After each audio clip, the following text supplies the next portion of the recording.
full body split. This is how to lay out the days and the exercise selection. So, first of all, we have to consider what is your goal and what do you really want to grow. Now, in the full body split, we're not really going to be individualizing any muscle or prioritizing any muscle. We're just basically going to be covering everything, but covering everything that we want to grow. So, the standard in the male, the most beginner, you've never seen a gym before, a horizontal push, horizontal pull, vertical push, vertical pull. And then basically in the lower body, we're going to make sure that we have a squatting pattern and a hinging pattern and a calf extension. So that would be the absolute minimum.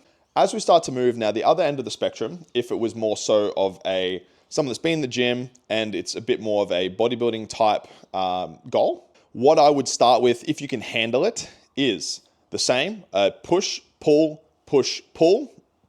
but we're also going to have a lateral raise, a bicep curl, a tricep extension, and then we're going to have in the lower body either a squat pattern or a hinge, and we'll alternate that. So it might be a squat, a hinge, a squat, a hinge, or what I usually do is squat, squat, hinge. So I have 3 different full body days, and then we repeat. And then we have an extension, a curl, and an adductor exercise, because we want to create that illusion of the big, thick leg, which the adductor is a major part of that a lot of people miss. And then we also want to have a calf that most people miss as well. So that would be we'd have 1 set of each of those.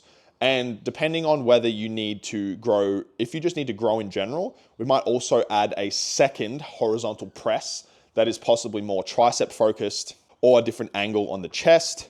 And then if that's too fatiguing, we can add, and we still want to grow chest, we can add some kind of fly for the chest.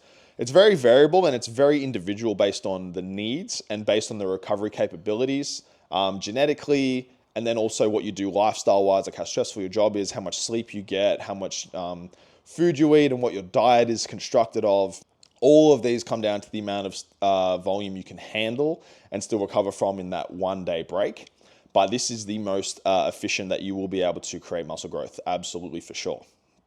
Now, from this, I wouldn't really ever add a second set to many things, because otherwise there's not many people that have that recovery capability.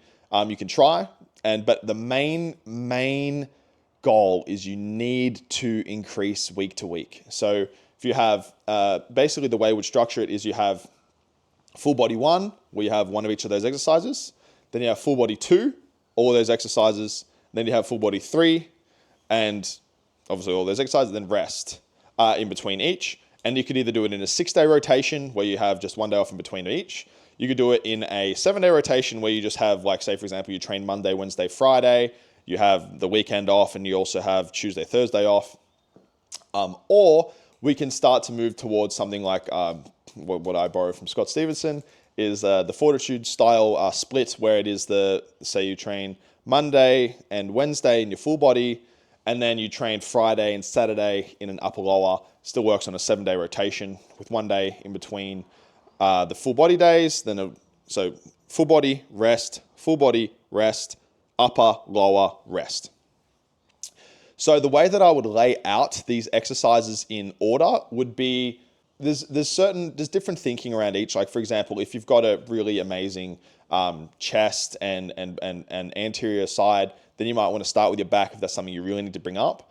But in general, the back is a little bit more fatiguing, and you kind of want to work mainly from the least fatiguing to the most fatiguing in the compounds first, then the isolation second. So for example, I do the horizontal press, then the vertical press, then we would do the vertical pull, and then the horizontal pull.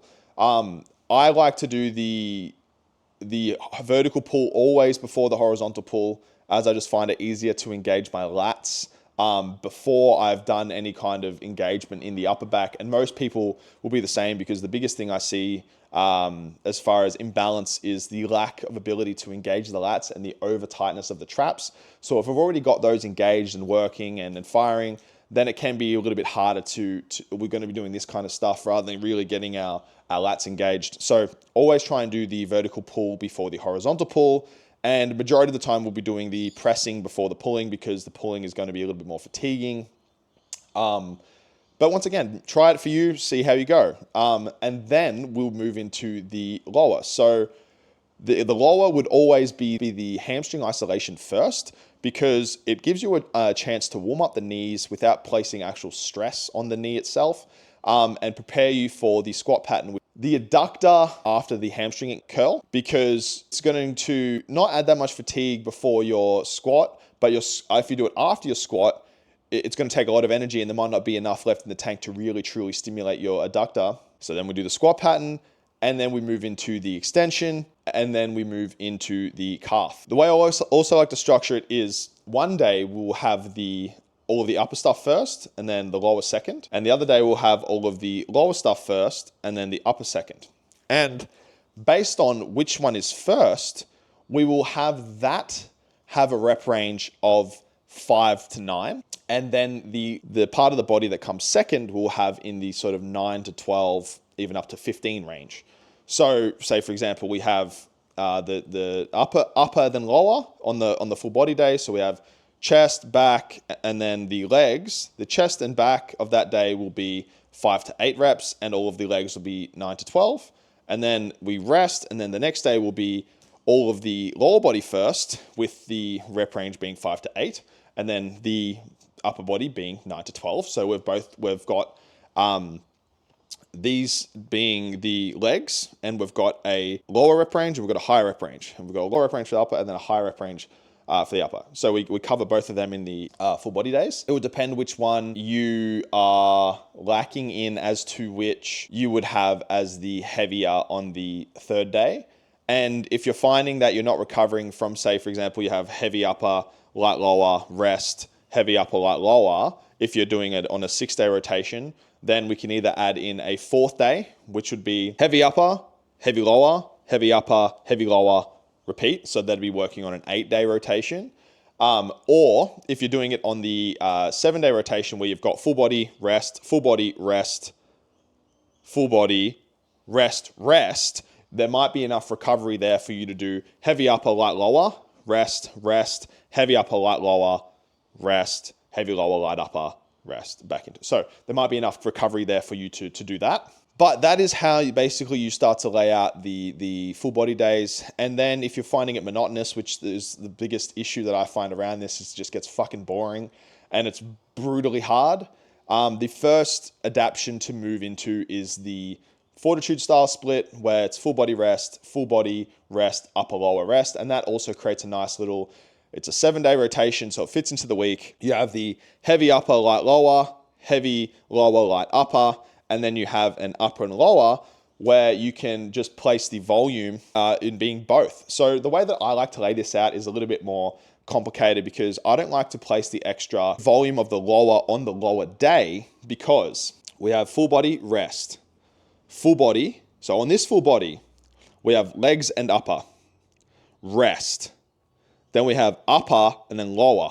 So meaning that the lower on this day has the rest to recover, has the upper to recover, and then we train it. Versus the lower here, lower, rest, heavy upper, light lower, only has 1 day to recover. So I place the extra volume for the legs actually in the second full body day in the lower. So having the heavy lower first with a little bit of extra volume. So we might have a second set of certain exercises on this day, because that lower has more days to recover from that day, whereas that actual lower day by itself only has 1 day to recover. Even though you're only doing lower, it's about the amount of days it has to recover.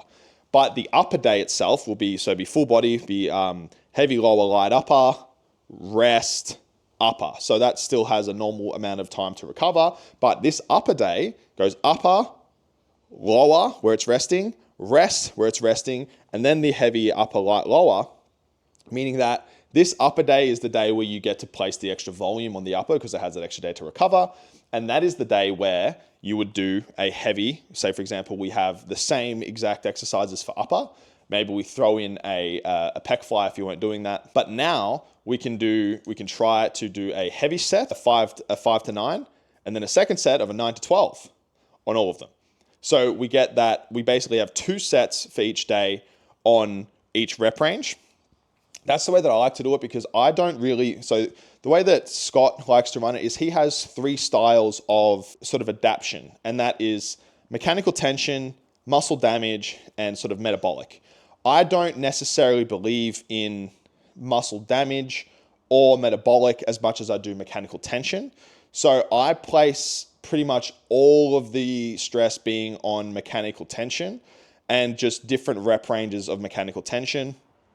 But I do also like to have a little bit of metabolic work in there. So, for example, on the days where we add extra volume, instead of just doing a 5 to 9 and 9 to 12, there might be a 5 to 9 with it straight into a drop set, which would be more so metabolic adaptations and sarcoplasmic hypertrophy, mitochondrial adaptations, rather than just placing tension on those muscle fibers on the Z line and creating those hormonal outcomes. I usually will steer towards that, but the metabolic will also, for one, is a different type of stimulus, meaning that it is somewhat a different style of fatigue as well that is accumulated. There is such thing as overall sort of fatigue, but then there's also fatigue buckets, as you could call it, as to where the mechanical tension recovery that you need to have is different from the recovery that you need to have from the metabolic adaptations. The metabolic adaptation could be definitely seen as easier to recover from, as it's mainly just clearing out metabolites. There's not too much actual structural damage happening to the muscle fibers. It's more so just an accumulation of metabolites that need to be cleared out, and possibly oxidative stress that just needs to be reduced. I think the most efficient way to create stimulus versus fatigue is in that 5 to 9 straight sets as much as you can, and only when you don't have the energy facilitating those kind of sets is where we may actually look into either a 9 to 12, or we may also look into some kind of a little bit of metabolic adaptation or just a higher rep, essentially. But the main goal, in my view, is to just accumulate as much of the stimulus within that mechanical tension, ideally in that 4 to 8 rep range as possible. And only when we can't do that do we add a little bit of other, just to make sure we're not missing anything. As the data isn't super duper clear right now, I do like to include that still. So that is basically the way that we would structure those days. And on the upper day, it would be, you can structure that day having the back first. Say, for example, if you have the chest first or the pushing first on both of the full body days, you may want to put the back first on the upper day if that's something that you're lacking. But once again, it depends on what you are genetically gifted in, what you've built your patterns into. I would probably recommend that most people put the back first because most people are lacking back. And same thing again, it would be lat-based exercise, you might do 2 sets, row-based exercise, 2 sets. And then we would do the pushing-based exercise like a horizontal press, a vertical press, then we start to move into the lateral raise, bicep, tricep, and possibly a pec fly if the pecs are lacking. And also a good one to place in for most people would be a dumbbell fly, because that's going to really accentuate the length of position and also going to really help stretch out. Like if I'm sitting here, you can see that my posture is not great. I'm probably going to be sitting in somewhat of an internally rotated position where that dumbbell fly is going to help pull me open, pull that posture back, and also really help to lengthen the chest musculature, which is going to help in creating more hypertrophy and more of an ability to isolate the chest muscle. So that is how to structure our full body days and also our full bodies with the upper lower. If you want an example of these, you can reach out to me and I'll be able to help. But happy lifting. Hope you guys get some results. Let me know how you go.